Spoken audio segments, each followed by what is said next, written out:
Magandang araw mga panyero. Meron akong ibahagi sa inyo ng Varia PSP 1 piso year 2014. Ito po yung tinatawag na die rush. Pero kung bago ka pa lang sa channel ko, huwag mo sanang kalimutan mag-subscribe sa Bugwit TV Queen Channel. Yan po ang aking channel ngayon. So, kung kayo nakapag-subscribe na, umpisa ko na pong pagtalakay sa baryang ito. BSP 1 piso year 2014. Ito po yung tinatawag na die rush o guhit-guhit yan. Dahil po sa die o sa finishing siguro na hindi na polish yung na-polish yung die siguro bago nila na tuklasan, na ikabit na, napaluan. Yan. Kaya tawag nyo po die rush. Yung likod hindi siya gaano. Yan. Wala sa gaano sa likod. Ito lang po yung sa harap yan. Tsaka may kunting pa siya, die break.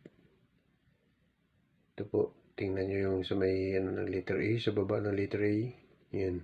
Haba po siya na Yan. Para siyang CAD error.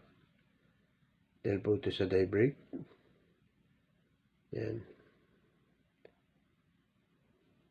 At saka meron pa po isang dito. Yan. Ito po. Mahaba rin siya po. Yan. Simula dito sa likod ng sa baba ng ito. Yan. Pataas po yan. Yan. Mahaba po siya. Yan. So,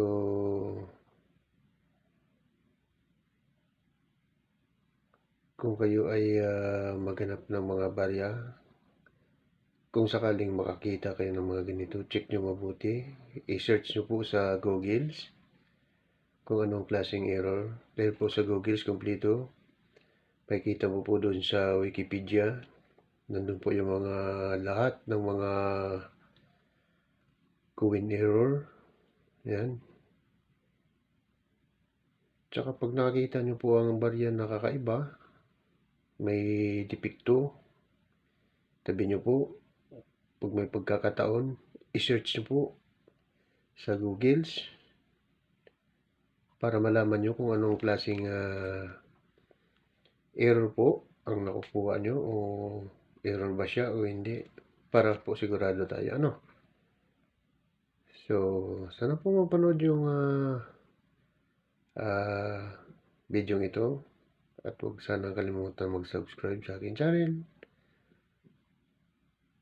Marami pong salamat. Hanggang dito na lang pong video ito.